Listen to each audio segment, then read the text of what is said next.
at 1-800-874-3454 in Dade or Palm Beach. The views and opinions expressed on the program are those of Steve, his guests, and callers, and are not necessarily those of WFTL. Now, Steve Kane on Florida's talk leader, FTL. And a very good afternoon to you, ladies and gentlemen. Actually, it is not such a great afternoon as we just came out of that rather depressing news conference held in Geneva. It seems that there have been no progress made in the talks with Foreign Minister Aziz and Secretary Baker. Every day it looks like we get closer and closer to war. Now, we are going to monitor closely what is coming over CNN, and as soon as Aziz enters the spotlight and wants to make a statement, we will switch to that, as we will when the president makes a statement, as he is expected to within the hour. In the meantime, life goes on. We have in our studio the one, the only Tom Jicha, a man known for his openness, his frankness, his incisive wit, and many of you read him in the Fort Lauderdale Sun-Sentinel. He is, of course, the radio critic and columnist. Tom, welcome to the show. Yeah, thanks. Seems like only yesterday. Yeah,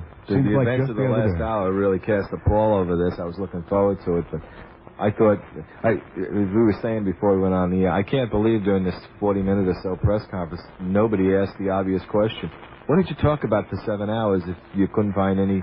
How long does it take to get the answer? You getting out? No. Okay. There was some speculation, and we don't know. Maybe we'll find out if, in fact, it occurred, that Baker was going in there armed with some of our special surveillance information and intelligence information to show them exactly how much we know and exactly what we have, to give them some indication of exactly what will transpire if, in fact, there is a war. I don't know if that happened or not. I don't know how wise that would be. You never want to tip your hand that we know where if we know where their secret installations are, you don't want to let them know we know. Well, I think and again, this is from what I read in the paper, the feeling was not just letting them know we know where they are, but that we have the capacity to monitor them so closely that no matter where they move them, we will know. And well, we found Gaddafi hiding under his bed, didn't we? Missed him by a hair. Yeah, so that would be the I suppose this whole Iraqi thing, this Kuwait thing, goes back to where Hussein is making some kind of claim that going back to the dawn of civilization, Kuwait was a part of Iraq and he wants it back. And the point I would have made if I was Baker was, if you're yearning for the dawn of civilization, that's where you're going to be next Wednesday. Well, it's interesting you say that. The first exchange we had when you walked in, you were kind of depressed because I still am. Well, yes, in a way one would have to be. But on the other hand, I get increasingly a feeling that we're going to have to take this guy out. And it's just a question of whether we're going to do it. That Rambo attitude is great, but, this goes back, we were going to take those Japs out in a month, and we were going to take those Koreans out in a month. And, we couldn't even get Noriega out of Panama in a week, and there was no resistance. It took us a couple of days to fight 4 medics in Grenada. He's got 225,000 men dug in. He's shown a willingness to use chemical weapons. He's liable to blow up the oil fields, and if he does that, those fires could rage for hundreds of years, according to scientists. What it could do to our economy. This is not a thing over oil. When people talk about oil, like, we're doing this for Exxon, and that is a little depressing, but if we don't have oil, the factories don't run, the buildings don't get heated, the air conditioners don't run, our highways and streets don't get lit. I don't think people are considering what this will do to our way of life. We got two things we're talking about here. Let's separate them. First is the question of whether or not it is essential that we take him out, and then we can speculate on how the course of the war will run if we fight it. The point I was trying to make is that in my mind, and I'm just a layman, what do I know? But especially based on what came out of this meeting. Obviously you're not dealing with a man who has all his marbles. Can we agree with that? Oh, absolutely. Okay. But those are the most dangerous kind. So this is my point. When I say that we have to take him out, to me, what I'm saying is if we don't take him out now, we are eventually going to have to deal with him someday. And I would rather deal with him now than later. Well, given the opportunity for coups and other things, I don't know that that's necessarily true. One of the comforts I always felt when we were dealing with the Soviet Union in Cold War politics was that you could always say that these people are sensitive enough to realize that if they pushed the button, they appreciated what would happen on their end. When you're dealing with someone like Saddam, you can't say that because they, first of all, they have this great martyrs complex where, you know, they think it's the quick road to their meeting with Allah, and that's dangerous in itself. I'm not sure he's that kind of religious fanatic. I just think he's a power-hungry fanatic. Well, fanatic being the key word, so you're not dealing with a rational person. But I think if you dismiss my question by saying, well, maybe there'll be a coup, I would point out to you that if, in fact, he is successful in facing us down here, which is... Oh, we can't let... That's the problem, right? The face is becoming the key word. We put him in a corner, like, we really didn't give him any way to get out and maintain his dignity, nor should we have. I mean, like they say, you can't reward aggression. But that's the problem. If there was some way that he could get out of there without, you know, just becoming, looking like a coward to his people, which to those people is everything. On the other hand, as I said, you can't let him out, and now we're in a corner. Tuesday midnight comes, what do we do? Do we go in Tuesday midnight? I mean, if we go to next Thursday, do people start saying, see, we backed off? No, I'm guessing that it's really speculation. I don't know what I base this on other than a feeling, but I doubt that we will go in exactly on the 15th. Then what point the deadline? But I think, because I think that's when we're going to let him know that the game is up. There may be some last-minute haggling at the end, some, desperation talking.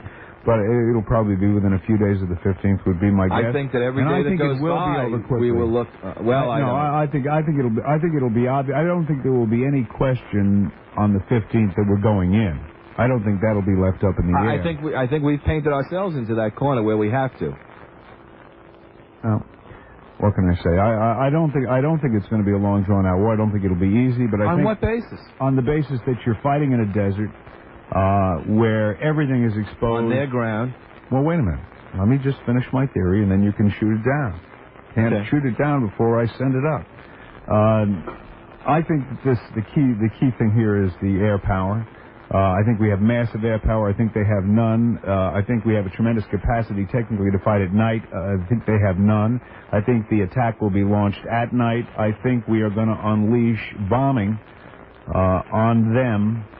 On key targets, mainly being military installations, missile sites, supply lines, every key target, and believe me, they have them all listed in their sites right now as we speak. And I think we're going to unleash a bombing the likes of which this planet has never seen before. And I think when the dawn comes up, I think Mr. Hussein and his troops are going to be in disarray. And when you're talking about tanks and troops in the desert and against air power, I mean, what are we talking about here? Once we take out their missiles, they're sitting ducks there in the desert. Well, I agree with everything you said, but you're ignoring the fact that they are going to fire back. And one of the scenarios that I've seen in analysis is that we're fighting in such a confined area that the missiles literally will be running into each other in the air. I mean, we're not talking thousands of miles. The action's going to take place within an area of about 70, 80 square miles, I think, is where most of the key targets would be. And with them firing and us firing and... But I don't think they're going to have the capacity to fire too many missiles because from what I have read of their Scud missiles, their heavy-duty missiles, the ones we most fear, I understand there is after they fire their first missile, there is a reloading time of something like 3 hours. Well, after they fired their first missile, there's going to be by the time 3 hours have gone by, there's going to be no missile site there. Yeah, but that missile's still going to land. Hey, I'm not saying that... It's going to be a tremendous cost. There's going to be a lot of young men coming home in body bags. I think that's true, just totally. But again, the question in my mind is, if we don't do it, what will the cost be in 5 years? And I suspect that it may be a great deal worse, because if this man is armed with a success under his belt in this confrontation, forget it. Well, I'm not saying that we allow him a success, but give the sanctions a little bit more time. I don't want to sound like a dove here, because I'm not. I mean, in a lot of ways, I agree with what you say. I guess maybe just the deadline creeping up makes everything just so It's very scary. It really is. It's very scary and very depressing. And they're probably talking about it on Rick and Suds right now as we speak. Probably talking about what it would be like probably to trying to find an Iraqi in a 7-Eleven. Yeah, right. To whip cream down Saddam Hussein's pants or something like that. Are they talking about? Wouldn't you love that? Can you just? I'm sorry, I'm on the air. Yeah. I would give anything to listen to Rick and Suds talk about the war in the Mideast. Well, that's going to be a heavy-duty discussion. Yeah, right. That'll be That'll last about 30 seconds with their combined mouth. Well, no, Suds is kind of a bright guy. I don't think. But he doesn't talk very much. No. Rick doesn't that's let his him role. talk He's very kind of like the Bird of that show. Oh, no, the Bird used to talk. Well, he laughed. Well, yeah, but I mean, the Bird was in with Neil more than Suds is in with Rick. From what I've heard, I don't listen anymore because I'm on the air. But yeah, you know, well, I don't listen that much because I'm working usually. Just briefly, I know that the book came out. We didn't hear too much about it on Neil's show today. I was going back. Have you been listening to what's been going on the last few days? The radio my opportunities. My opportunities to listen to Neil are limited. I hear about the first half hour, 40 minutes of the show in the morning, and if the wars are back. It's an unfortunate issue that's brought him back. Yeah, but in a way, this sounds funny, but you know, it just struck me, so I'll throw it out. Almost like in the case of Saddam Hussein, dealing with it now or later. I think this is something unpleasant as it might be. This whole conflict that maybe in its own way was inevitable, if you think about it. You know, the charges made, I don't know how closely you've been following this. The charges made by this organization against Neil, and to me, this organization has no credibility whatsoever. Well, it's a new organization. Well, it's a new organization, but I mean, this is what Neil certainly doesn't need me to defend him, but I think it's a bunch of crap. Neil stood up and was counted when it was dangerous. He put his career on the line. So now, for anyone to come along now, when people like Neil, who did put their behind on the line, when it was not the fashionable thing to do, to come up and say that Neil is not, quote-unquote, a good gay, I mean, that to me is just insulting. Let me ask you this, Tom. We agree on the fact that Neil, when he came out, how many years ago? A long time ago. Well, it was during the Anita Bryant controversy. Okay. And he put, I mean, at that time, his career could have died the night he did it. If he was willing to take that risk. I certainly agree that was an admirable thing. I think even the people involved, when I heard this gentleman, Charlie, whatever his name is, that was from the organization, said that yesterday. In your mind, are you saying that once Neil did that he is entitled to, in terms of this issue, say anything he wants to do, abuse people in any way he wants to? I've never heard him do or say anything ugly on this issue. I'm sorry, you can give me all the looks you want. I mean, he does his Queen jokes, he does his little things, but Neil makes fun of almost anything, including himself, including how fat he is. He made fun over the fact that he had a stroke. These people have no sense of humor. I'm ambivalent. It's all part of the show. I'm ambivalent about that because I agree. Tell me something that he said was offensive or dangerous. I agree with what you say. And I am a big Neil fan, and I find Neil very funny. On the other hand,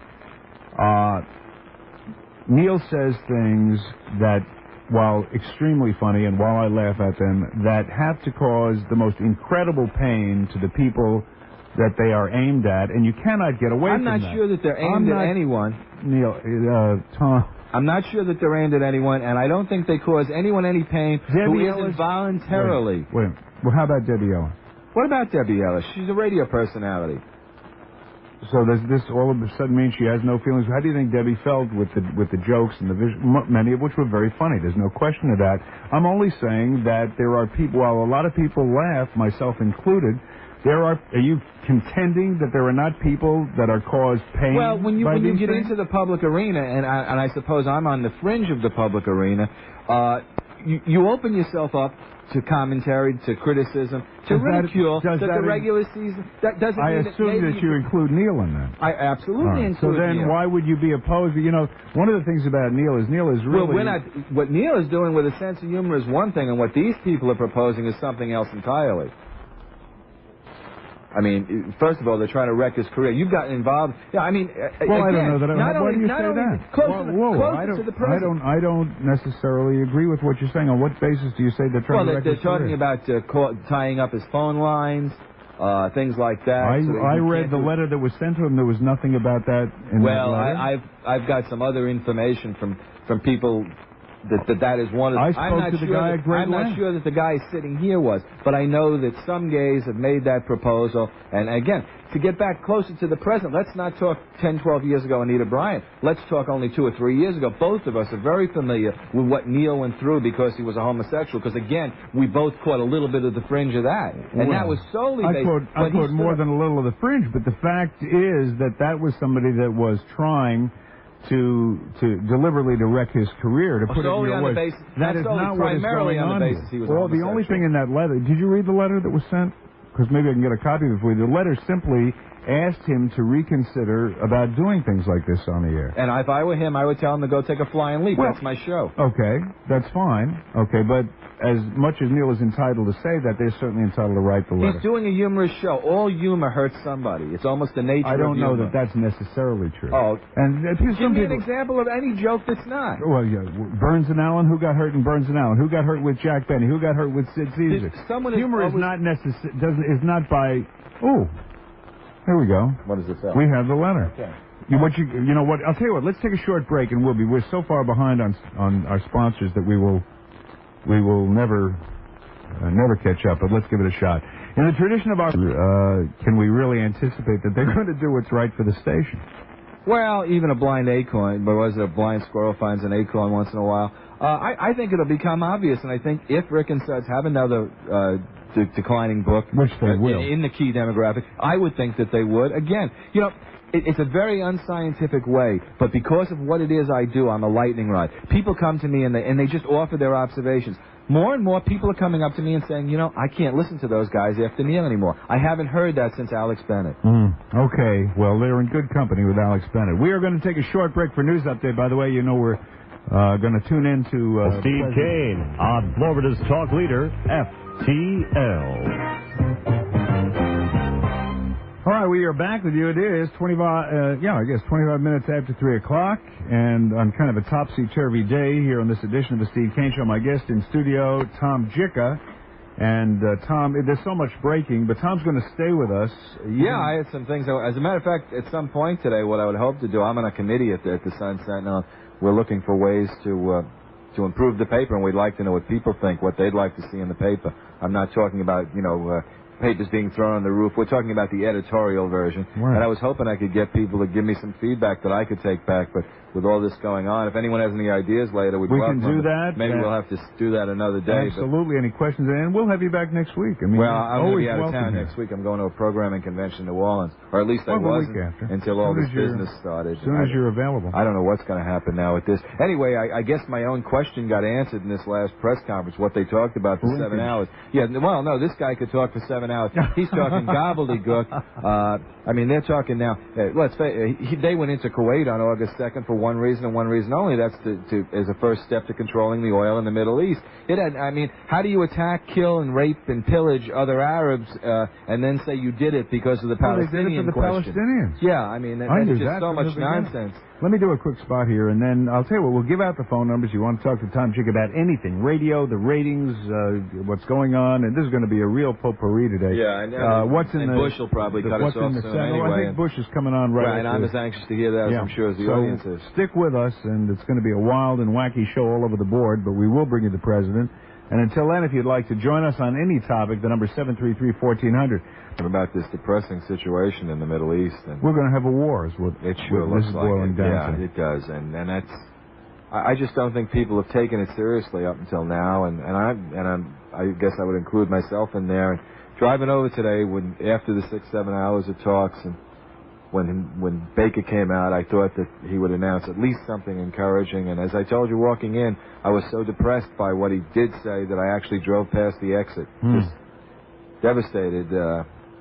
I have a son, as a matter of fact, and that in itself is devastating. I'm not sure that people are aware. How old is your son? He's 23, and there was a story on the wire last week that the government has draft notices ready to go out for 100,000 young men in the first 24 hours.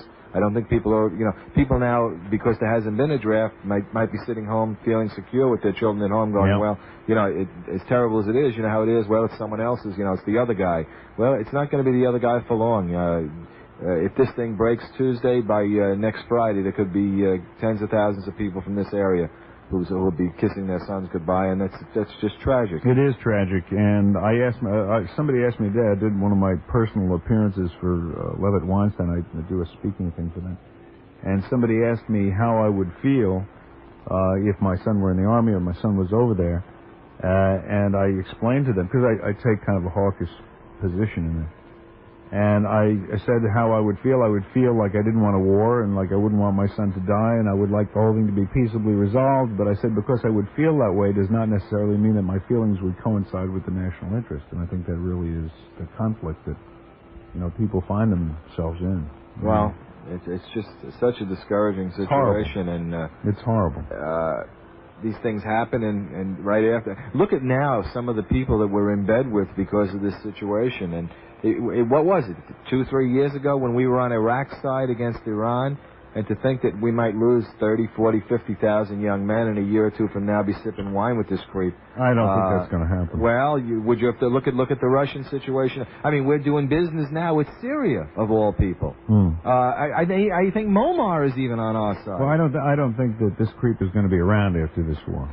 Well, I just don't share this optimism. America, as I said before, has never gone into a war where we didn't say, hey, we'll wipe them out. No. Look at the size of Japan. Japan isn't as big as the state of Florida, I don't think. If it is, it's probably close. And what did it take us, 4 years? The Second World War, you can't talk about why? Because Steve, the technology these people is so have different. 225,000 troops dug in Kuwait. It doesn't matter. It's the technology. This is a technological war. This is not going to be you're going to tell me that the military strategy and the lessons that were applicable in the Second World War have any meaning now? Are you silly enough to think they're not going to shoot back? What are we? Yeah, everyone seems to think we're going to sit on our aircraft carriers and send these planes out. They're going to shoot back. First of all, we're going in at night. They don't have the technical capacity to fight at night. And I'll tell you the most frightening thing of all, and I don't think this is going to please some people in the audience, but Saddam is a genius in saying if the war breaks, first thing he does is attack Israel, because that'll drive a wedge right into that alliance with the Arabs. The same as now, this linkage with the Palestinians. That's what he's looking to do. And if he goes after Israel, Israel will not have will not be as moderate. They'll let it all hang out, and that might include nukes. It'll be over. That's not a good thing. Oh, but it'll be over real quick. Well, it'll be over, the day but he it could be launches just at starting. Israel, it's going to be a real quick war. I don't want to launch the next nuclear era. Israel, I don't think they're going to launch nukes. With Israel coming in from the north and us coming up from the south, there's going to be no need for nukes. There's going to be nothing left.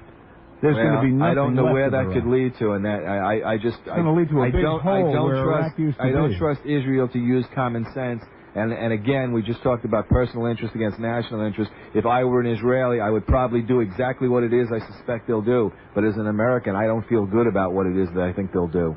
Well, all they're going to do is the same thing. They're going to do from the north the same thing we're going to do from the south. That's all they're going to do. Well, with a lot more fury. I don't think they'll be as surgical as us. I think that we will show some care about whether we attack civilian targets and things. I think when Israel goes, it all goes. I think they'll level Baghdad. Well, And given the things that have happened to them, like I say, I understand what they're doing, but as someone who's not an Israeli, I don't feel good about what it is I think they'll do.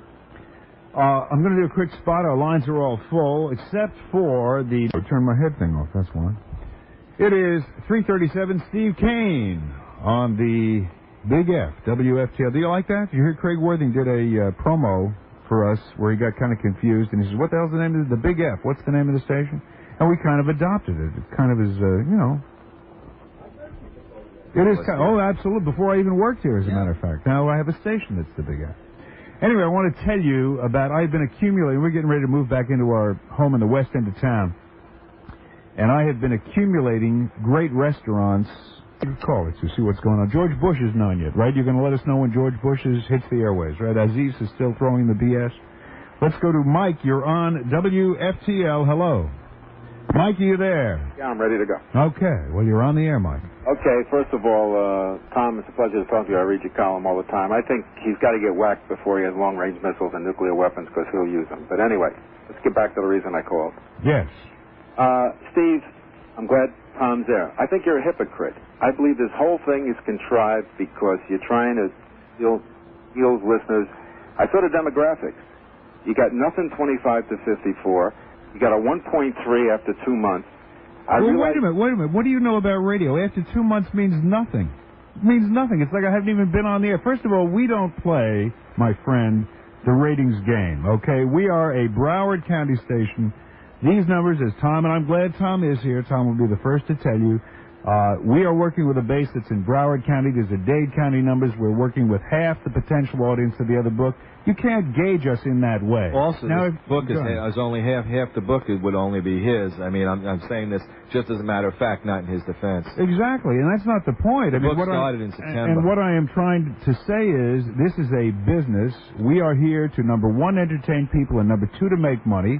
And I'm so far backed up on my log, I wouldn't even have time to do the live spots that I have scheduled today. And Mr. Rogers, despite taking shots at me today that, well, he may have a funeral parlor or two, walks down the halls of WIOD ranting and raving, why the hell does he only have 2 live spots on his log, and why the hell don't they hire Steve Kane to be the, I know, you don't want to listen to this, but I'm going to tell it to you anyway, why don't they hire Steve Kane to be the sales manager over there, instead of Jeff, whoever it is that's doing it.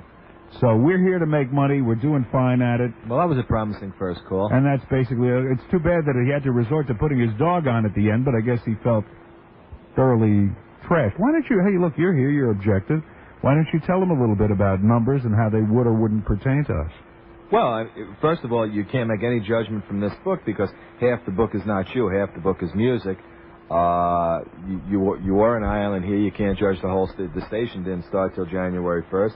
And yeah, you're not going to get numbers, not in the situation There's no you're question in. of I it. mean, it's like going into a fight with one hand tied behind your back, and you're going to have to sell the station on something other than numbers. It seems which we have managed to do. Yeah, certainly from the log, it seems that way. You're trying to redefine, I guess, the way that you sell radio stations. That's not to take away from the success of anyone else. No, I would certainly agree with that. But numbers basically, see, people lose sight of what numbers are about. And Tom, again, I'm glad you're here. Numbers are plain and simply one thing. Numbers are a sales tool.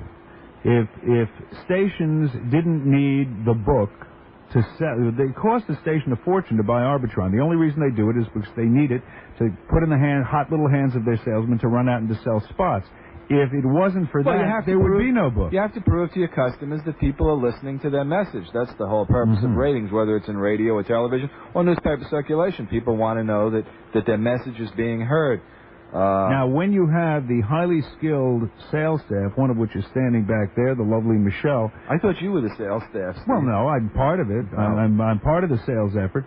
But when you go out and you speak to customers and you explain to them that it has nothing to do with the vast number of bodies that you're talking to, that it has to do with your ability to motivate your listeners to go in and patronize their products, and when you in fact deliver clients to them, and when you make money for your clients, they don't care whether your numbers are minus infinity or whether they're 20,000. And Rick and Suds could, in theory, have numbers 20 times mine, but you'd have a tough time selling their show. In fact, they don't sell their show. They can only sell Afternoon Drive in combo, which means that if you buy Coast, which is the FM station, you are forced to take Rick and Suds in the afternoon if you want to buy Coast in the afternoon. Well, that's information I don't have. Oh, you know about combo selling, don't I know you? what combo selling is. Well, that's but what they're doing over about there. Their show. Oh, that is what they're doing. I don't want to be accused of saying that about their show. No, but I do. Okay. Because that is the fact. Let's go to Maria. You're on WFTL. Hello. Maria, are you there? Hello. Yes, I'm here.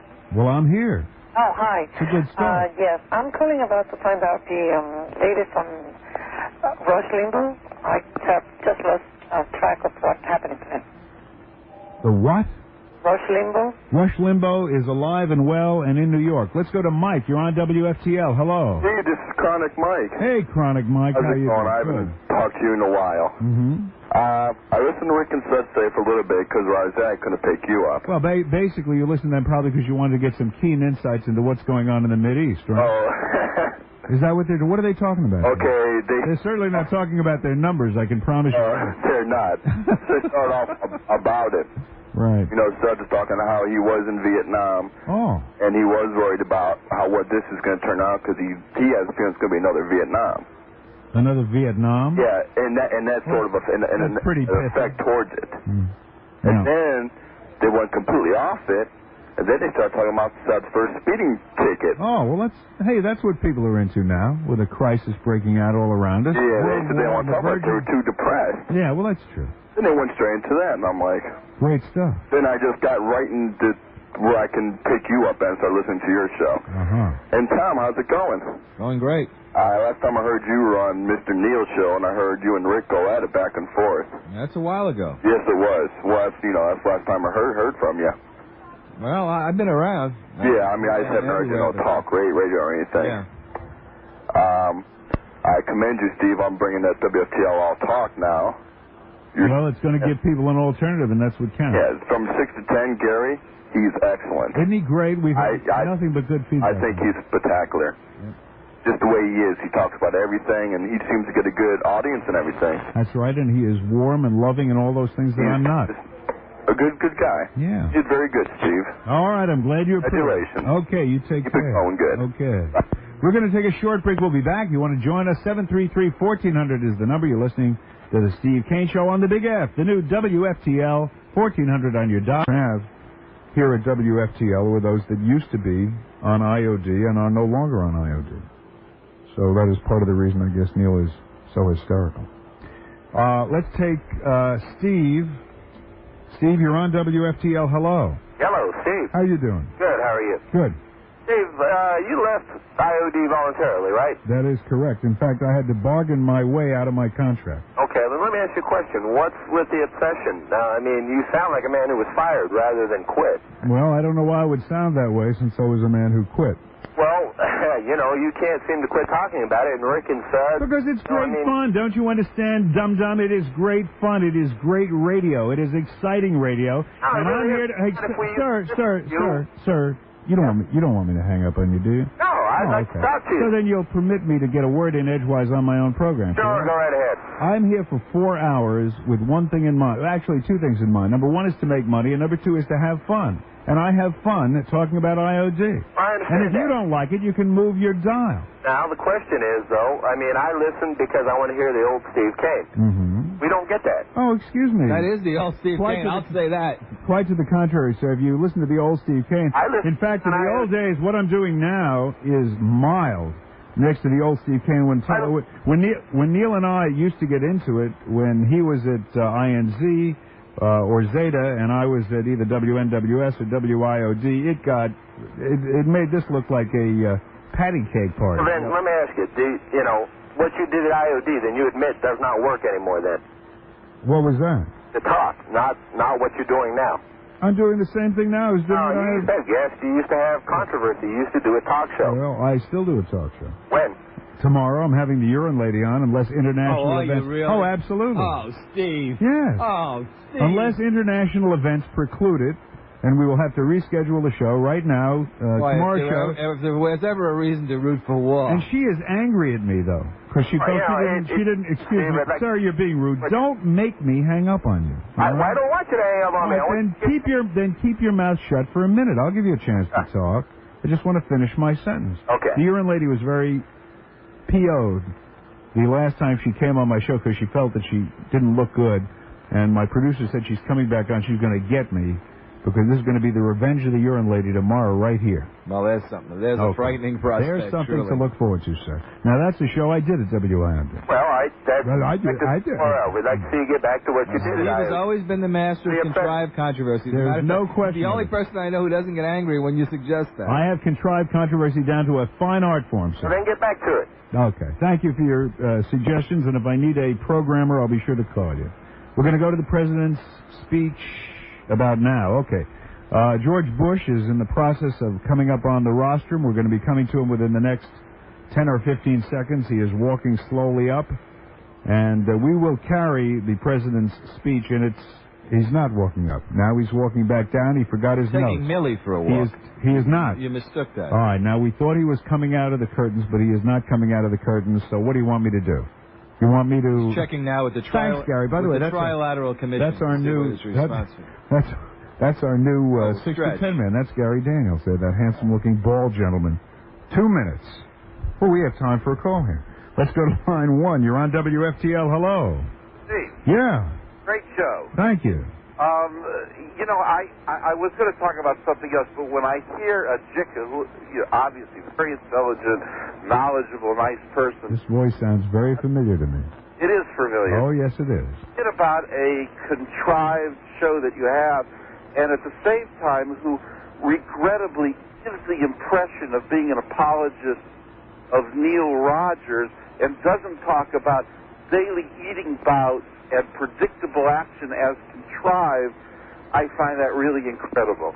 Earlier in the show... How is that contrived? Well, what do you mean? When you know in advance that his show is going to revolve about what he's eating or... Well, he doesn't mean contrived. The caller doesn't mean contrived. He means predictable. Well, all right. There's a big difference. Oh, yeah, absolutely.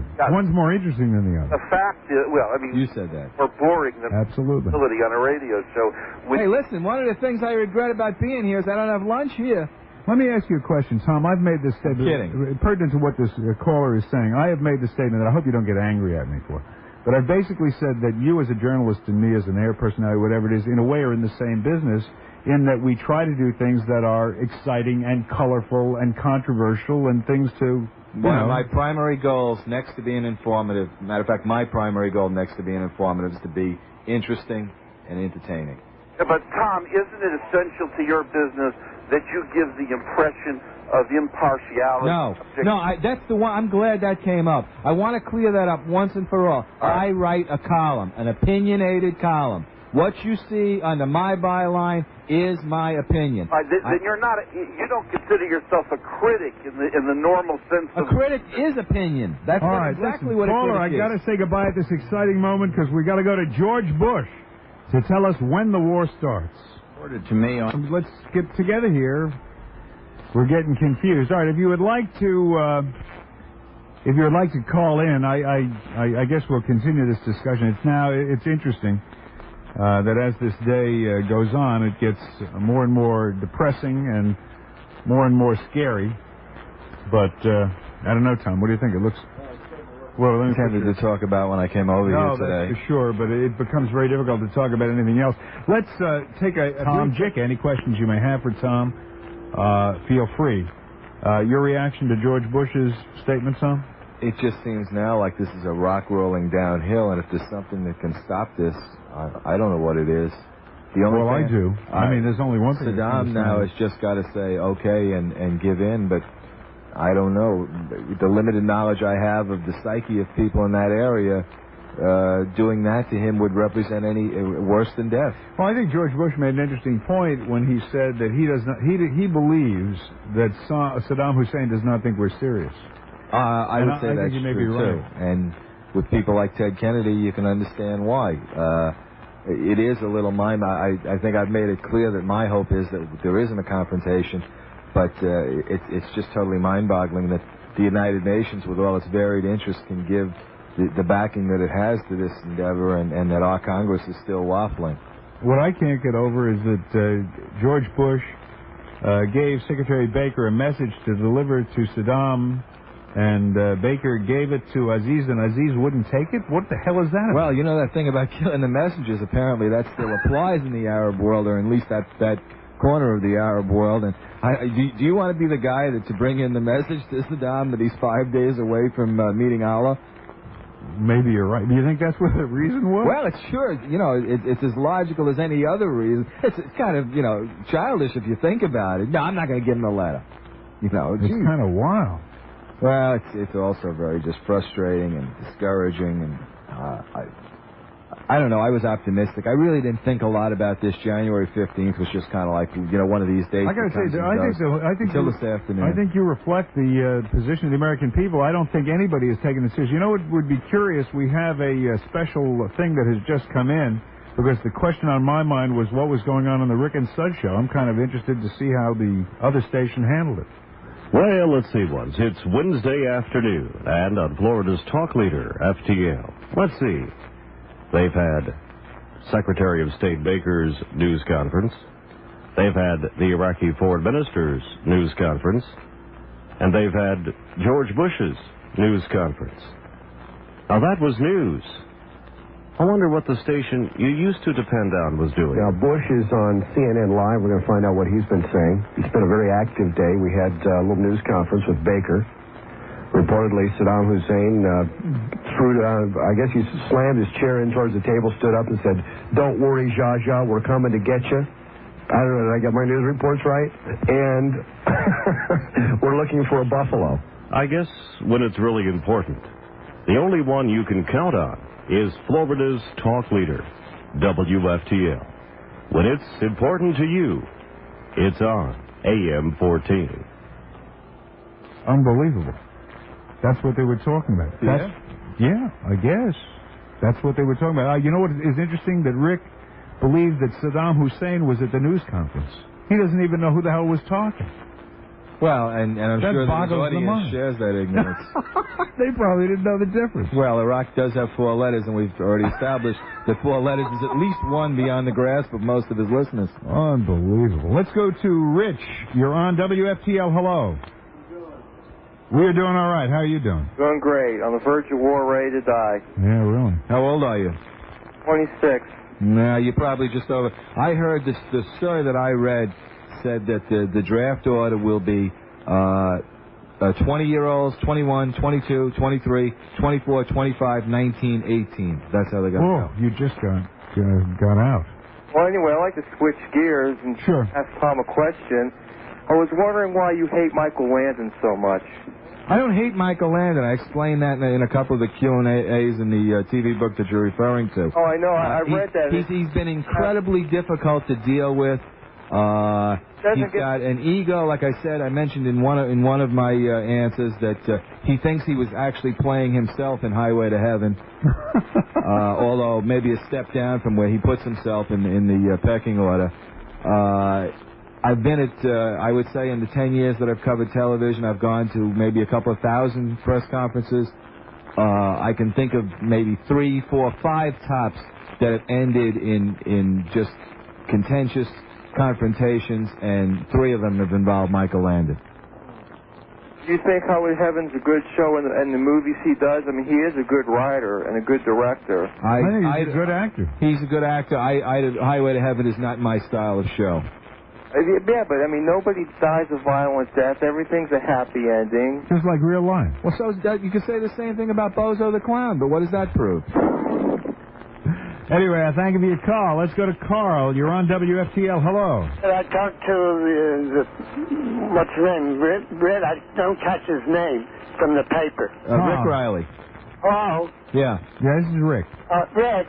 You know, all this public relations on both sides, I think the French are negotiating for us. The French really don't want to fight. The French built up Saddam more than any country, gave him the missiles. You're a dope. What? Stupid jerk. That's a little toy Steve's playing. Anyway, go ahead. Finish. You were just pulling me into this. I think the French are negotiating all this, and I think the president knows it, and he's unhappy about it. Well, the thing about the French is, when the 15th comes, they'll all make sure that they use their right guard, so that when they throw their hands up in the air, they won't have stains under their arms. All right, thank you, I think. Let's go to Matt. You're on WFTL. Hello. Hi, Steve. How you doing? Good. How you doing? Congratulate you for giving back to the South Florida market talk radio. Anyway, in addition, I want to also let you know that Harry Daniels is fantastic. Isn't he great? He has a great voice, by the way. In addition to that, I want to just get your opinions on what happened today, because basically I'm not near I'm not able to get information, and I was just... You've been listening to Rick and Suds then, huh? Oh, I would never do that. Let me just ask you, are we a little bit closer to the guns popping off? Oh, a lot closer, I would say. Yeah, and not just chronology. I would say unless Saddam comes to his senses, it's inevitable. I understand the French are trying to undersell us again. Well, the French it's irrelevant what the French What they're doing is trying to decide which flags it is they're going to wave when a conquering army marches through Paris. Tom has a way with words. Quite amazing, but this is a normal occurrence with them. Every time that we try to do something, at the end they really are a... I think the reason the French are such good lovers is they're used to spending time on their back. Boy, talking about great one-liners. Anyway, but bottom line is you're doing a fantastic job, and keep up the good work. We appreciate it. Thanks very much for calling. 733-1400 is the number. Nancy. Got a couple of Francophiles out there. I hope we have no French listeners. You're on WFTL. Hello. Hi, Tom. Well, they make good onion soup. That's for sure, with that cheese on top. Yes. Hello. Yes, you're on the air. I want to ask you a question. Equal Justice. It's coming back on. Tonight. I like that show. How do you feel? Yeah, I like it too.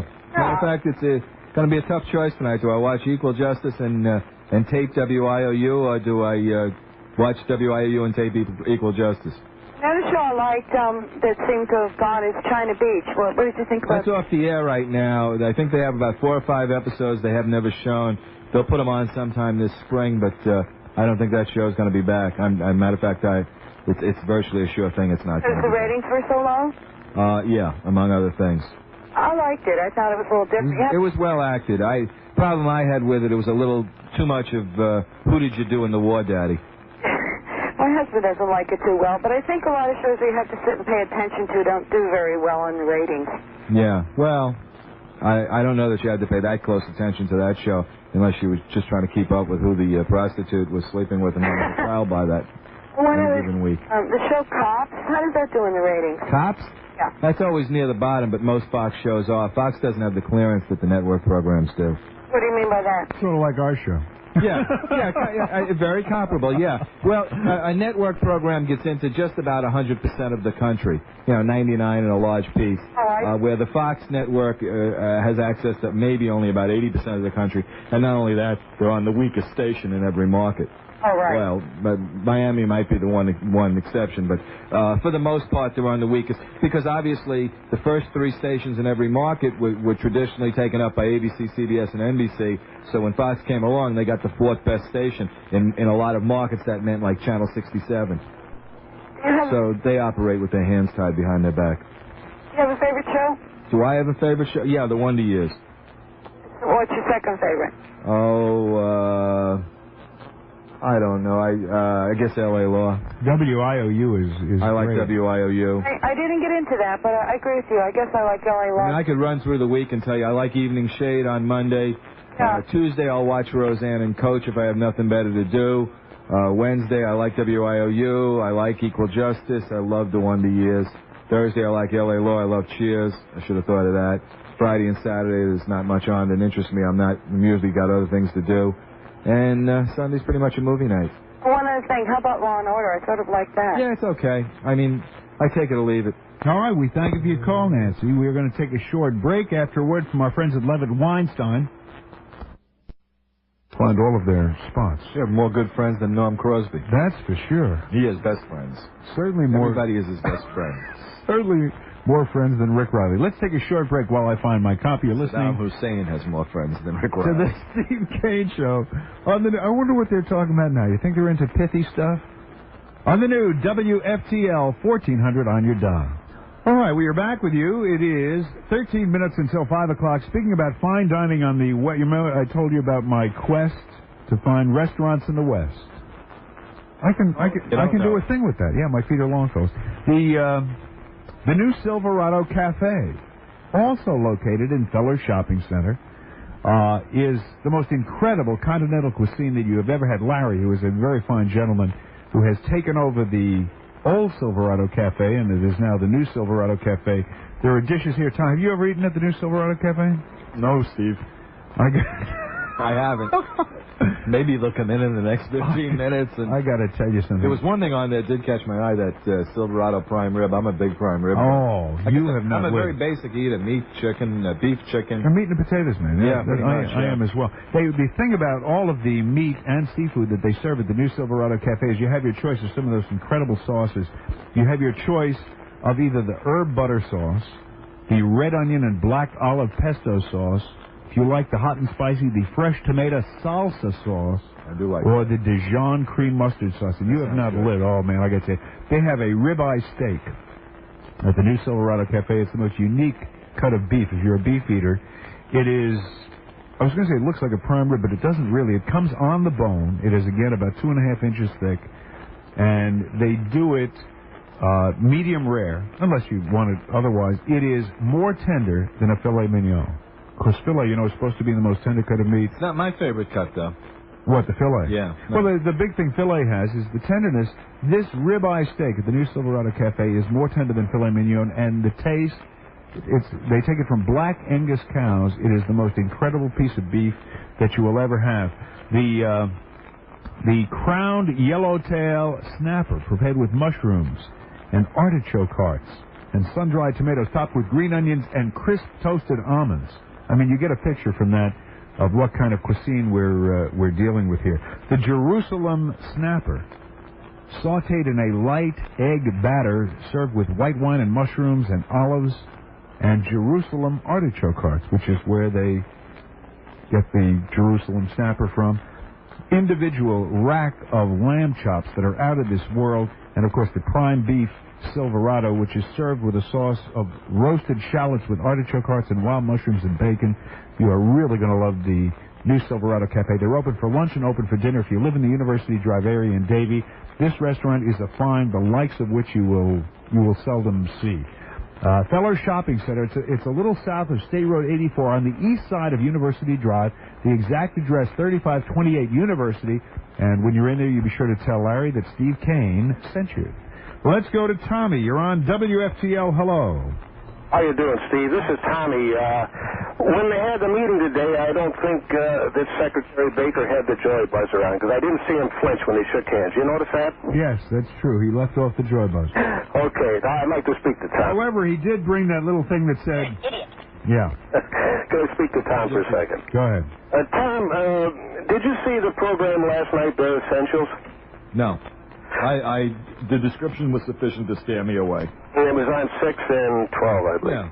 CBS. Yeah, Blue Lagoon. Well, what I was going to say about it, on HMO or possibly on the movie channel, you might see something that wasn't edited.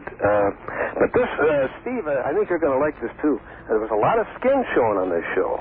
Too bad you missed that. What makes you think that I would be interested in something like that? Steve, I am a married man. You and I are compatriots when it comes to skin. You're right. Yeah, but you're not going to get... I didn't see it, but you're not going to get much skin on the network. Anyway, I was surprised they would show that. I imagine that they're going to get a few complaints. Some of our, I can't say elderly... complain about everything. Somebody's going to call in and say, hey, that guy actually touched her thigh. You're going to see something like that or hear something like that. But anyway, another thing I wanted to talk to you about... Maggie Sullivan from Falcon Crest, she appeared on the Perry Mason show. Did you catch that one? When? This past Sunday? Sunday night, I believe. No. Perry Mason, No, I'm not a Perry Mason fan. Oh, you're not? Oh. Well, anyway, she was on there and you didn't catch it, right? No. All right, I thank you for calling. If you'd like to join us, our number 733-1400. Call over if you call right now. That's the Broward number, 733-1400. The number in Dade and Palm Beach, toll-free, 1-800-874-3454. Operators are standing by waiting for your call. Remember that? When they would do those TV ads? Bigelow 5, in New York, Bigelow 6, 3,000. Jetson 6, 2,000. God, didn't it take you back? Let's go to Mike. You're on WFTL. Hello. Yeah, I'm right here. Yeah, okay, I'm right here. Oh, is this Steve? It sure is. Oh, well, Steve, I want to ask Tom Jicha a couple of questions. Go right ahead, sir. Now that he's totally shot his whole chance of ever being syndicated in Paris. Yeah. I guess I have. I'd like to know what he thinks that the outlook for the next 10 years is going to be. I mean, as far as... Right now, I'm concerned with the outlook for the next 10 years. And I say that in all seriousness. What do you mean 10 years? I think within 10 years we'll all have these mini dishes in our apartments and be getting hundreds of channels in a way nothing like the way you get them now. I don't think the network station relationship will exist as it does. Well, what's that going to do to commercial television? The program suppliers will put the commercials in themselves, a lot like you get now on Wheel of Fortune and Jeopardy. You'll have studios that'll have their own networks. You'll pay for a lot of things. But I mean, won't in a sense the networks become obsolete? For example, by the way, we moved. No, back, they'll just do business in a different way. We moved back into our home on, which means that I get back with my satellite on March 1st. I know that once I got satellite, I was rarely watching network TV anyway, other than sports. And once I got my satellite, I never watched network TV. I mean, there was just so many movies available and so many sporting events available that... Well, that's what's happened to the networks. That's why their penetration is down to about 60% from 95%. Well, what will it be if it's 60% now? It'll drop under 50. Oh, at least. If everybody had a dish? But what'll happen is, in cutting out the middleman, they'll make some economies that'll help their bottom line. instead of going through local stations, you'll deal directly with the studios and with the networks. They'll come into your home and they'll keep all the advertising money. So, I mean, they do now to an extent, but they also pay compensation to the local stations. Yeah. All right. Yes, I appreciate it, Steve. All right, we thank you for calling. You'll also be paying for the Super Bowl within 5 years. All right, let's go to Linda. You're on WFTL. Hello. Hello? Yes. Steve. Yes. I'm calling regarding yesterday's program. I couldn't get through. All right. Just like to have my little say. I was a big Neil fan lover when I arrived at Florida 10 years ago. Wouldn't miss a program. Thought he was the greatest. Until he turned his show into a real circus. First of all, his callers was a douchebag with how you doing and a bunch of morons. He is a big fat homosexual, hates the world. What he did to Al Rantel, I don't know how Tom Jicha can excuse all that terrible, terrible behavior. What did he do? Very unprofessional. What did he do? It is just very bad that a man has to depend on bashing everyone. That's his show, man. Steve does a variation of it. That's true. That's his show. The one thing you apparently you've paid very, very close attention to his program, except for one thing that he says often. It's only a radio show. show, and that's just the excuse he stands behind.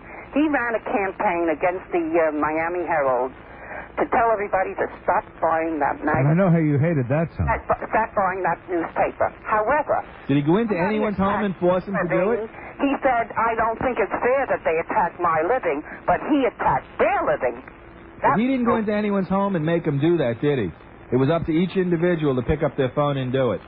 Well, I can't understand you, Tomchick. I can't understand He's not the Pied Piper, man. Partiality to the degree that you excuse that disgusting behavior. As a matter of fact, I have a lot of problems with a lot of things he does, and besides which, I'm not going to stand here and be his defender. One, he doesn't need it, and two, it's not like my what? my What do you job. have a problem with that he does? Well, I disagree on some of the things he said about the University of Miami. Terrible. Al Rantel's mother to me the called him other day, a so crying column on Hank Goldberg have to be taking hard. over afternoons. That's true. That's heartless. The woman cried, leave, don't, and he kept doing it. And Al's a big boy. Al can defend himself. I want you to say this to Al. Please let me say this, because I want you to say, I think have the highest regard that he kept quiet and took that Bobby the Brain Heenan, digging and digging. The highest regard. Alice, it was Al Rantel, I have the highest regard for you. I beg your pardon? No, you remind me of someone that's on television. I got news for you. I think that he's a big, fat, ugly, unhappy man who has to strike out at the world. Tell us how you really feel. I never listen to him anymore. Okay, thank you for your call. It's funny, he never said a word about her. Do you know what? Maybe not personally. But Isn't this interesting, though? She calls up and says that he is somebody that he's always ripping other people and saying nasty things about other people, and she concludes with, he's a big, fat, ugly man. The thing you said, I laughed at because I made a similar analogy talking about Bobby the Brain Heenan. When people talk about talk radio, at least as it exists in this market, I describe it as a cross between the WWF, the soap operas, with a little bit of Barnum and Bailey thrown in. Of course. And as I said, it's only a show, as he says. And you know that.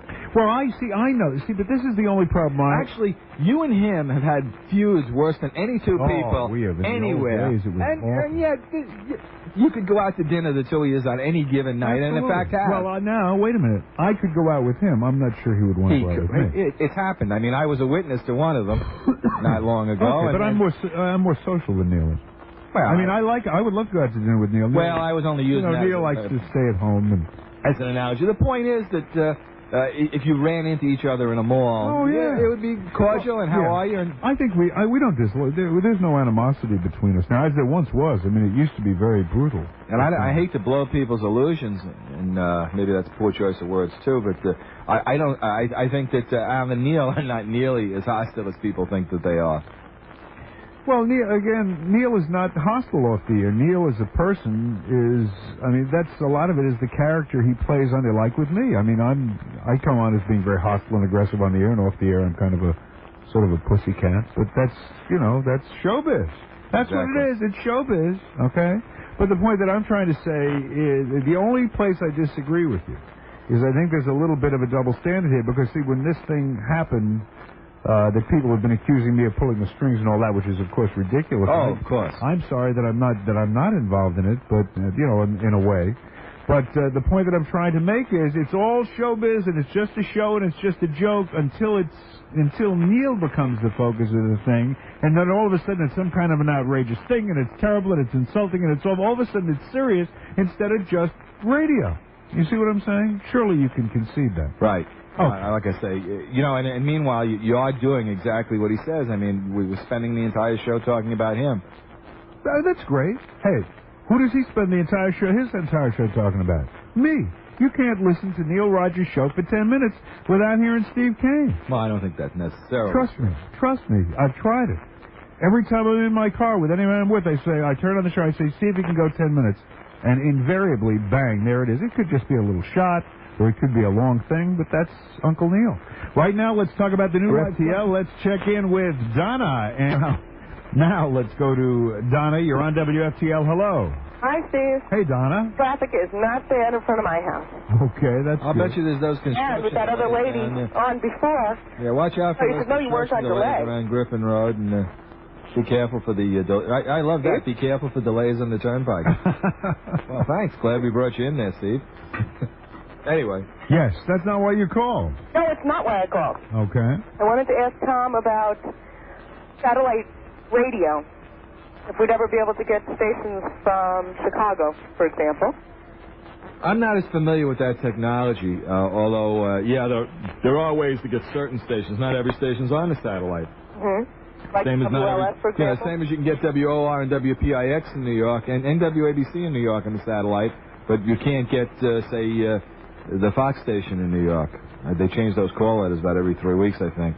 I think it's WNYC now. But the point is that the station would have to be up there. And as I say, I'm just not as versed on that.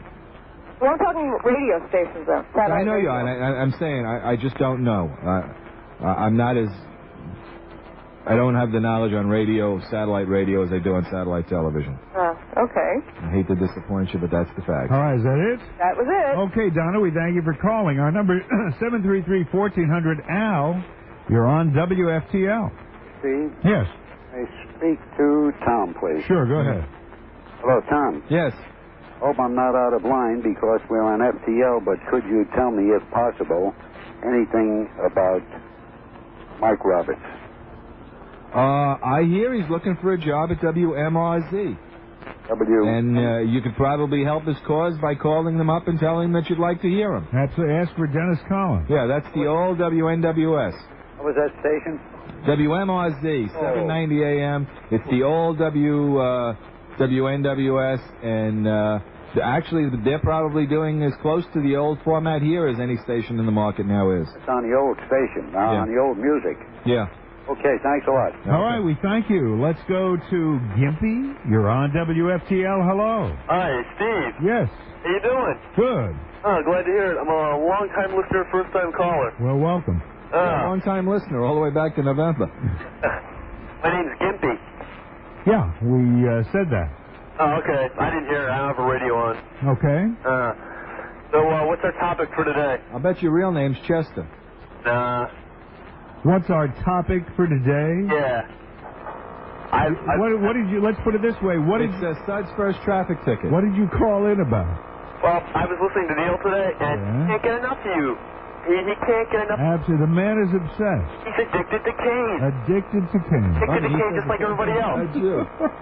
I almost sang the song to him, but I don't think he could take it. No, he's beginning. I will say this. I'm starting to worry about Neil. I think he's unraveling. Really? When he goes ranting and raving through the halls, suggesting they hire me as the sales manager at WIOD. The thing is, he knows you're great. I mean, shows you there's a problem. If he didn't know you were great. Yeah. I just want to tell you, I think you have a great show, and me and my friend John, we listen to you on our route every day, and we're addicted. We can't get enough of Kane. Well, that's great. And thought you'd call and say hi, because I'm out sick. I got a hernia operation. You've had it, or you're going to have it? I just had it about 2 days ago. Oh, man. Yeah. Pain, right? Huh? Pain. I had one of those, too. The operation's nothing, right? No, the operation's nothing. I had a nice, I got shaved. But for a week after, man, forget it. Forget it. Huh? I say you're in pain, is what I said. Oh, yeah. All right. No wonder they call you Gimpy. Yeah. Pain in painful.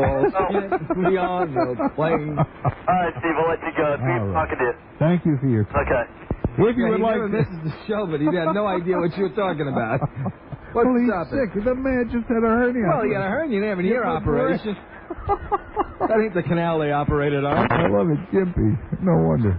Okay, we're going to take a short break. We have open lines if you'd like to get through 733-1400. Yeah, and again, one of the things I hope to do, but just got shut down with right. with all the events of today. If anyone has any ideas I can bring back to the paper, I'm on this committee on ways we can improve the Sun Sentinel so that you'll appreciate it more. What we need is more of Tom Jicha. We should have a Tom Jicha column every day. Well, you do. As a matter of fact, it's a rare day I'm not in the paper except Saturday. Really? Oh, a rare day. Last year I had like 360 bylines or something. Wow. So, I mean, it is a rare... Saturday, it's rare that I'm in the paper. Every other day, it's rare that I'm not. Okay. And when can we expect it? Well, when are you going to do your column on the ratings? Probably Monday. I can't wait till... I'm waiting for the full book. Rather than do just the advance and how the stations were doing, I'm going to wait till the full book is out tomorrow and then kind of do an hour by hour how everybody in the, who's the most popular DJ, who's the most popular talk host at any given time, what stations are doing well, what's the, more personalities than stations. Will you be tracing the decline and fall of Stop baiting me, Steve. No, there will be a mention on how your successes, once removed, are doing. I want to find out exactly, how bad it is, how bad the hemorrhaging is. And suppose it turns out well. I want to read that, too. Okay. But I don't hold out much hope for that based on what I've heard. Okay. All right? We're going to take a short break, and we will be back. I do want to remind you about the fabulous Nutrisystem program. Friends, if I can do it with all my great restaurants, well, you can do it, too. Nutrisystem, a guaranteed weight loss program that really does work. I am in my fifth day of my Nutrisystem program, and already my pants... Well, you're legit. When that food came in, you passed completely. When I passed on that fabulous chicken dish, you knew I was for real. But see, that's the thing with Nutrisystem. I've been eating all day long. You eat 5 times a day, you get all those great snacks, so it does not require willpower, which is one of the reasons that it's the only program that has ever worked for me. You know what I like? When my wife was doing it, I used to like to steal her snacks. The snacks are fabulous. Yeah, I wasn't on the program, but I was stealing the snacks. And it's like free food. Yeah, that's what I felt like, yeah. Absolutely, because there's no calories in it to speak of, and you can just eat all day long, and it is so wonderful. Right now, in honor of the new year, a special just for you if you call now. The cost of the program, if you call this week, just $19.91. Get it? $19.91. And that is a bargain by any standard. Call today, Nutrisystem, 1-800-344-THIN. That's 1-800-344-THIN. As I said, if I can do it, you can do it too. Join me in looking slim and beautiful the Nutrisystem way. Nutrisystem succeeds. Slim maybe, Steve. Where even Nutrisystem has its limitations. Where diets fail. What do you want to hear first, the good news or the bad news? All right, since most of you said the bad news, here it is. The economy stinks. The cost of everything continues to go up, and conversely, our ability to go out and have a good time goes down. So should you jump out a window? No. Should you jump into the car and go to Dania High Line? Yeah. Which brings us to the good news. The price of a good reserve seat at Dania High Line is $1.50. $1.50 for an exciting afternoon or evening's entertainment. Tell that to your guests from up north who've been sucking up your food and taking up space. Now, $1.50 for a good reserve seat at Dania High Line is good news. But there's more. The payoffs on Quinellas and Perfectas are huge, and trifectas often pay more than $1,000. So you could come to Dania High Line and win a bundle. But to do it, you got to meet us halfway. Place a bet. All right. Their evening performances, Wednesday through Saturday, matinees Saturday at noon. I can't even... Drop dead. What? Oh, okay. I pushed the wrong button. For a minute, I thought it was going to say something dirty. Al left this here for me in case, any of the Rick and Suds callers called in. I love this You're song. a dope. See? Isn't that great? Says it all. Stupid jerk. Right. You're an idiot. That's what... Isn't that fabulous? Says it better than I could. Actually, this is like, this little box is a one-man talk show host. Let's talk... Okay, now that I finished playing with that, let me point out that if your personal life is in chaos, and if you feel that it's out of control, that's the thing. Many people feel their life is just out of control. They're a victim of circumstance and all those other things. If you look back past your life and your career is falling apart, Rick and Suds, you may pay attention to this. If you look back over your personal relationships and they are a string of unfortunate happenings, maybe the time has come for you to consider making a change. I'm a big believer in therapy. You're not, Tom. You're not a therapy kind of person. No, I'm not. See, I bet you don't understand the nature of therapy, do you? I don't know if I understand. I think I understand enough to know that I'm not a fan of it. Well, let me explain to you. Let me redefine therapy for you, and this will be interesting, and see if you change your mind on it. What therapy is about is, first of all, a lot of people think that what you do is you go to a therapist or a doctor, whatever it is, you talk to them, and they say, well, now, you do this, you do that, and they tell you how to live your life. I think sexual surrogates are a good idea. How did I know you would believe in that? You must be a big Fred Schatz fan. Oh, boy. And if we can ever find Fred Schatz, he is hiding under some rock or something. Nobody seems to know where he disappeared to. But anyway, let's not get away from this. The fact is, there's a great line in the Woody Allen film Crimes and Misdemeanors. You remember that movie? Yeah. And you know it's his last movie, where the psychologist actually it was a philosopher that he believed in. He was making this documentary film of this guy's life, and the guy gets on at one point and he says, in the end, our life is simply the sum of our choices. And that really hit home to me, because that's really it. I mean, you're faced with choices every day. These women who've been married 75 times, and they say, well, they make bad choices. They choose the wrong thing. Well, if you make bad choices, what you're going to find out is that you have unfortunate consequences to those choices. I think Saddam's going to find out. I think Saddam's going to find that out in a big way. But what therapy is about is helping you realize that you're not a victim, that you do have choices, and that by making the right choices, or, reconsidering the choices you make, your life could run a lot smoother. That's all that therapy is about. Now, that makes sense even to you, does it not? When you think about it. Yeah, I suppose. Okay, see, now I even won Tom over. Well, you just saved me about $1,000. Oh, I didn't help you make better choices. Actually, you make good choices. I got to tell you, you like all the right people, and you also cut up the appropriate people. I want you to know that A&A Counseling, which is an organization or company that I strongly recommend. I've actually been to A&A Counseling for a number of years. They have a large staff of very experienced and caring therapists. They can help you deal with any type of problem you got. If you have problems in your personal relationships with your mate, whatever it is, that's another thing that therapy does. When you ever get involved in a fight with your wife where there are certain issues that you can't talk about them, because if you bring them up, both people get so emotional that you can't have a meaningful discussion. Well, what happens with therapy is that the therapist is a mediator. He helps you hear each other and talk to each other and understand how the other person feels. It's really quite simple. They also do psychological testing. They do group therapy, marriage counseling, as I mentioned. So why don't you give them a call? They have offices throughout Dade and Broward County. Their number is 1-800-330-1881. That's 1-800-330-1881. A&A Professional Counseling Services. And now, see, you are a better person having heard that message, I would hope. Let's go to Mike. You're on WFTL. Hello. How you doing, Steve? Good. I'm enjoying your show today. Can I speak to Tom? Go right ahead. Hello, Tom. Yeah. Hi. A few weeks ago, I caught you filling in for Bob Savage on Let's Talk Racing. Yeah. And unfortunately, I wasn't able to catch the whole program. And I'm wondering, I respect your opinion on horse racing. And who do you pick for Horse of the Year? Unbridled. Unbridled? Yeah. Definitely Unbridled, huh?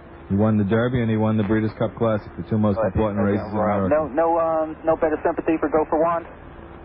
I have all the sympathy in the world, but that doesn't mean I would make him my Horse of the Year.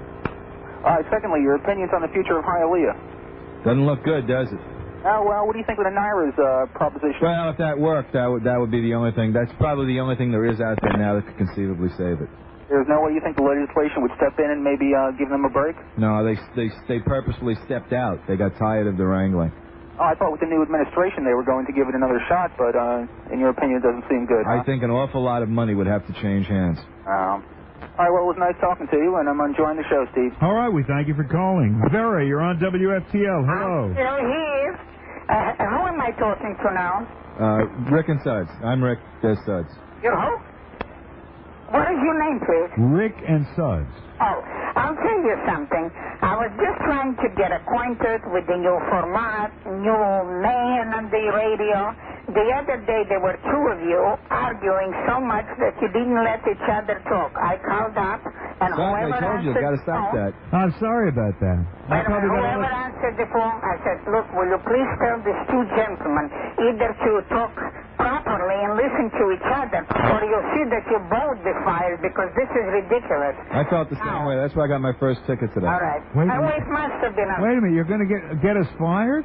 No, not I thought you said you were going to get us I'm just fired. trying to get acquainted with you. Please don't get us fired. Now, wait a minute. Yeah. The next Buttload, back at you. I'm in the kitchen only. When I'm in the kitchen, I listen to the radio. And if I can sleep at night, that's when I listen to the radio. And anyways, and then I know that there is Craig and Al and Neil and Steve. And this one was talking about the other one's sexual preferences. Dopey and About sneezing the and other. Doc. And then somebody called and said, you're so-and-so. Why did you say what I said? Wonderful, Hold yeah. on. It's like a refresher. Am I making up stories, so that's what's going on? That's exactly what's going on. You're very perceptive, madam. Yeah, and I'll tell you what. And you hate it, right? Huh? You hate it. No. You love it. I'm trying to get acquainted. You're trying to get acquainted. And the only one that I knew is Craig from before, because he had somebody, and they were talking... Craig Anderson or Craig Worthing? And something about Russia. I don't even remember what. Craig Perrette? I just came from Russia, and I told them, can you listen to me? Craig. And I straightened them both out. Really? Well, I'm so pleased that you told him. Great. Anyway, But now, what's going on? Do we have to know your or his sexual preference? I don't know. Are you interested? It's not preference, it's orientation. Listen to and argue on the phone. And then this morning, I understand somebody called you, how dare you? I don't know who, whether it was My you. sexual preference is I don't know you boys yet. You didn't miss a word, did you? Well, I opened the radio to hear something, and lo and behold, and the man gave you a piece of his mind. You have no, being a lawyer, you have no right to do that, and you have no... Piece, yeah. Oh, you shared Neil's quotes, Norm. Yeah. I heard Neil's name mentioned in the next... That caller, as a matter of fact, that caller... Oh, my God, that caller... Who would have ever bet Neil would be on WFTL? That caller was Neil.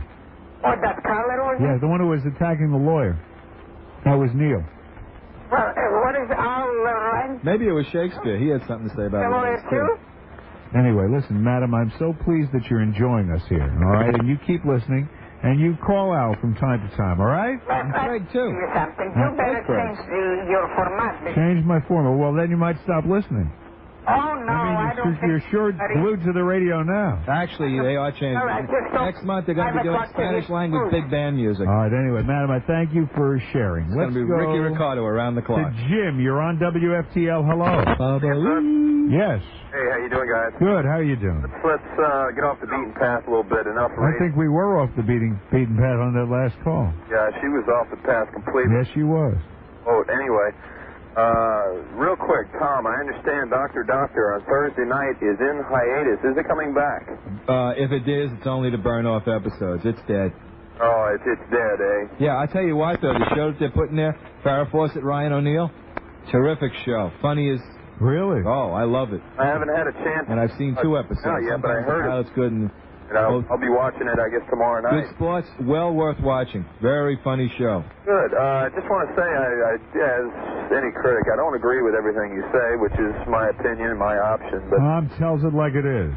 Exactly, and that's one thing I just want to let them know that I don't miss his article anytime, especially TJ Q&A.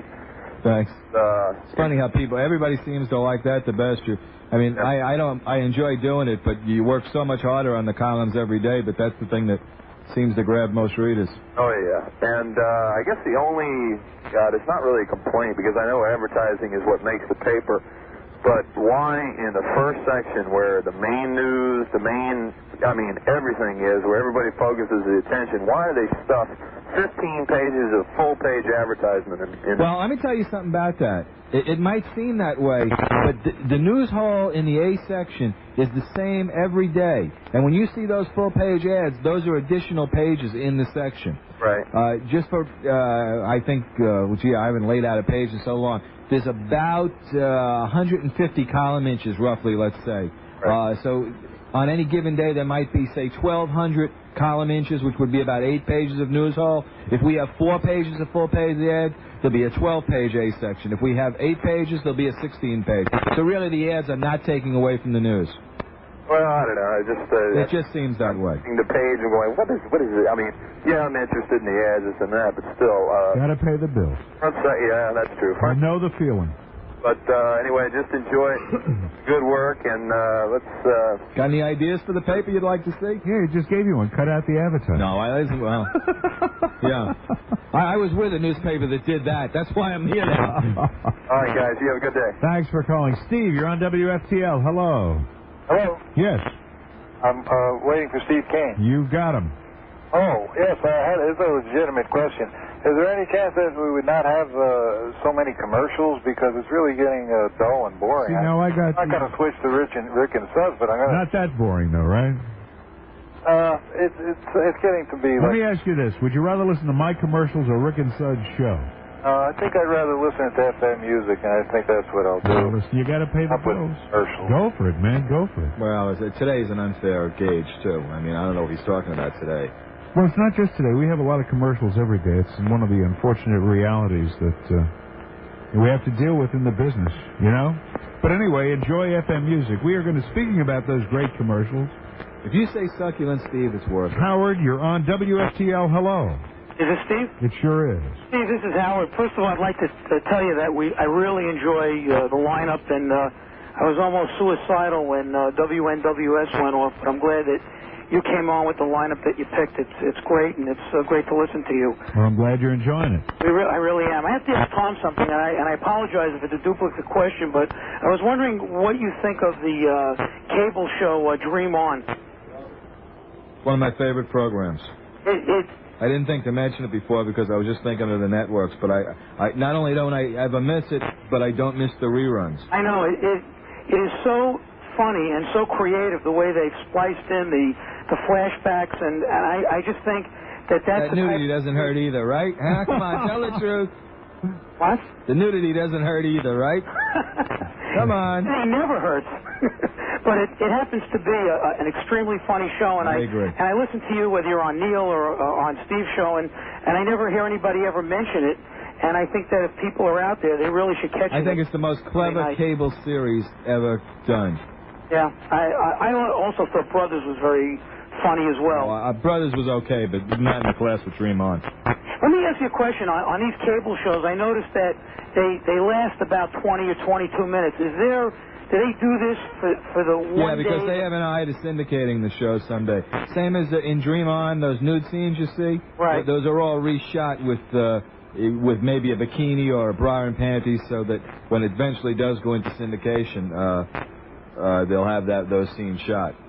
And yeah, that's the reason the length is about 22 minutes. I hope they continue that show because it really Supposedly it'll be back in one of the most creative. Matter of fact, this Sunday night is the last of the second run, and I think it's going to disappear for a while, and they'll supposedly get back with new episodes in the spring. Do they do that on purpose to have reruns during, like, when everybody on TV has first run? I mean, No, what they do, though, is most cable company networks try to put some of their best product on in the summertime when the networks are doing reruns because it's easier to get noticed. So then, naturally, they run out of shows just about the time the networks are coming back with first run. All right, I thank you. Thank you very much, Steve. All right. I got a couple questions I want to ask you. Did you see an HBO movie called Investigation of a Terrorist Bombing? Yes. Was that not great? That was not great. You didn't like it? I thought it was terribly exploitive. I thought it was also, they played fast and loose with the facts. They made allegations for which there's no substance. And not only is there no substance, but there's a great deal of research the real controversy. The real case? Yeah, and as a matter of fact, NBC has reported now that plane might have been knocked out of the sky by a drug courier for the DEA. All right, I'm sorry because we've got our wires crossed. I knew that had to happen because you had to love what I was talking about. I'm talking about a movie that was made for HBO over the summer. And it starred, who's that great? You're not talking about the Lockerbie thing? No. Oh, that's what I was talking about. Now, this was a movie. It's funny, a lot of people missed this. It was one of the, during the summer, it was one of the HBO movies of the month. It was called IRA, Investigation of a Terrorist Bomb. Oh, the one, that was the same people who made the oh, that was good. That was fabulous. Yeah, that was. Oh, man. It's the same people who made the Pan Am thing, Isn't that interesting? Yeah. Because I got to tell you, on that particular movie, it's one of those rare movies that I just watch over and over again. Those people are still in jail. That's absolutely right. Yeah, no, I gave that a glowing review in the paper. One of the great miscarriages of justice. The other question I want to ask, and then we're going to get into something that is really going to cast a major pall over my listeners. But just tease that a little. Major Paul or King Paul? A Major Paul. Much more, which is just horrendous, next to a King Paul, which is great. What about Tales from the Crypt? That was one of my favorite series. What are they going to do with that? It'll show up sporadically. I mean, just reruns, or are they going to do... Well, no, they'll make another round of them. HBO makes a round of 13 or so episodes every year. I can't wait for that. Yeah, I would say, again, probably spring, early summer, because they want to put them on when they can be most noticed. That would be wonderful. That's good. That's good. Okay, now here's the poll. Here's the poll. Okay. If there is a war, you told me something which, as we were standing watching the television, and of course I was depressed and scared, and as all of us were, and as bad a mood as I was when you told me this, this really drove it home. You said you have inside information that if for whatever reason the war breaks out next week, they are going to be preempting the playoffs. Tell us about that. Well, it's not the playoffs. If war breaks out, and this is not inside information, this is just I hadn't heard this is just information I've gotten from talking to the networks about what will happen in the event of a war. And their plans for the moment are to cover it nonstop, wall to wall, 24 hours a day, as long as there is breaking news. Now, if the war is the type of war that you're anticipating, that'll be over in 3 or 4 days, 5 days. Well, it's not going to be. If it breaks out, let's assume it breaks out on Tuesday, the chances of it being totally over by Saturday and Sunday are remote. I mean, when I Well, the question is, by Saturday or Sunday, would there still be reasons to stay on the air nonstop? But in any case, either they will be on the air nonstop, or they will be doing what happened to us today, where constant, lengthy cut-ins with the latest in information. They're prepared, though. I would say, if, God forbid, the war breaks out on Tuesday, there will be nothing else on television through at least Thursday, when there's some perspective on how long this thing is going to last. But there absolutely will be 24-hour-a-day, nothing but war coverage for at least the first 24 hours. And that means people's soap operas. Yes, that means the football playoffs. It means everything. You have to wonder if the NFL would play those games under that kind of circumstances. But again, that's another point. In fact, I have a sneaking. I mean, they played during the weekend Kennedy was assassinated. So if they would do that, you have to figure they'd do almost anything. Yeah, although they might have learned something from that, because they didn't get a lot of negative so much feedback. of their money depends on the payoff from television. They very well could postpone the games on that. Yeah, In fact, there's so many ramifications. The hotel rooms have all been booked in Tampa for the Super Bowl for that weekend, and to push it back would be chaotic. I don't know. Let's just hope it doesn't come to that. Oh, but that's for sure. That's for sure. Again, I don't share your optimism this thing will be over. Under the best of circumstances, in 4 or 5 days, I think the absolute optimum, everything breaks right for the United States, everything goes wrong for Iraq. I still think you're talking about 6 to 8 weeks minimum. When you think that they have an army of 1 million men, they have 225,000 men entrenched in Iraq, in bunkers, in areas that have been made safe from at least most strafing and bombing. Well, my guess is once they cut the head off, in other words, if they are ever able to get to... First of all, I cannot help but think that they are trying to find assorted targets wherein they feel they might nail Hussein. That's certainly what they did with Gaddafi. They went after where... Well, yeah, but that was a sneak attack. Hussein has had plenty of time to prepare, and anyone who thinks he's going to be sleeping in his bed next Tuesday night has got to be out of their mind. You can be sure that he's in some... I mean, we have our strategic defense headquarters, and you can be sure that they have something similar. I mean, he'll be underground somewhere in a well-fortified, I'm sure, even nuclear-proof bunker. So we are not going to get at him that easily. He's not stupid either to not to realize... What are the odds of somebody, he or us or Israel, making a preemptive strike here? Before Tuesday? I think that would a preemptive strike. I don't think politics in the Western world, or even in global politics, would allow it. We have to make it look like we've made every effort for peace. I agree with you. It would be kind of like, setting an execution date for a prisoner, and even though you know that he's going to be executed, that there are no appeals remaining, that the governor is steadfast in wanting to execute him, if his execution date is Tuesday at midnight, you don't execute him Sunday afternoon. Well, that makes sense. Let me ask you one other question, though. If you're Israel, say you're the Prime Minister of Israel, that's kind of a great image. I could see you as the Prime Minister of Israel. And you know... So, Steve? So? Okay, that's good. So what's on your mind? Who said Tom wasn't an actor? and you know, let's say you even have intelligence information, they're getting ready to launch rockets at you. You're going to sit there and wait for them to launch? There would be tremendous pressure from the United States not to have Israel jump the gun. I'm sure there's tremendous pressure, and I'm just speaking now my own opinion, right now to keep Israel out of it under anything but the most extraordinary of circumstances. Because as soon as Israel gets in, the other Arabs get real uncomfortable about fighting in a war on their side. Well, I agree with you that there's tremendous pressure, but you didn't answer my question. If you were, here I've made you the president of Israel, and you're not taking advantage of it, would you, despite all the pressure... The history is that the Israelis would launch a preemptive strike, but I think right now that... They would absorb that... There'd be such pressure... That's asking a lot of people. You know what I mean? To sit there and endure a missile attack before they launch. I just think that politics being what it is, the easiest way to blow the whole alliance would be for Israel to launch some sort of an attack prior to Tuesday. I think the whole Arab coalition would fall apart. And let's be honest. Let's live in the real world. You see some of the behavior by some of the nations now, not to mention one in particular, Parlez-vous Français. There's still a lot of Semitism and anti-Semitism in this world. That's for sure. And, they skate around it with nice diplomatic phrases. But I don't think that there's a lot of love for Israel and a lot of nations outside the Arab League. I think you're probably right. We're going to take a short break. When we get back, we have a political expert on the phone who wants to speak with you. Rick Seidemann, the one and only. Oh, jeez. Now, you haven't heard... Can I leave now and you get traffic? You haven't heard Rick's new show. This is bias. You're right. You're absolutely right. I want you to listen. And I can stand here and tell you with all assurance, never will I hear Rick Seidemann's new show. Never once? I've heard Rick Seidemann's act. But he is... I don't need to hear his show. What if I tell you he's going to be different? Wouldn't you leave an open mind and listen? Trust me, he is a lot different. A lot of people will tell you that. He's grown a lot in the job. Since last Saturday? Did you hear him last Saturday? It's only been on 1 week. How could he have grown in the job?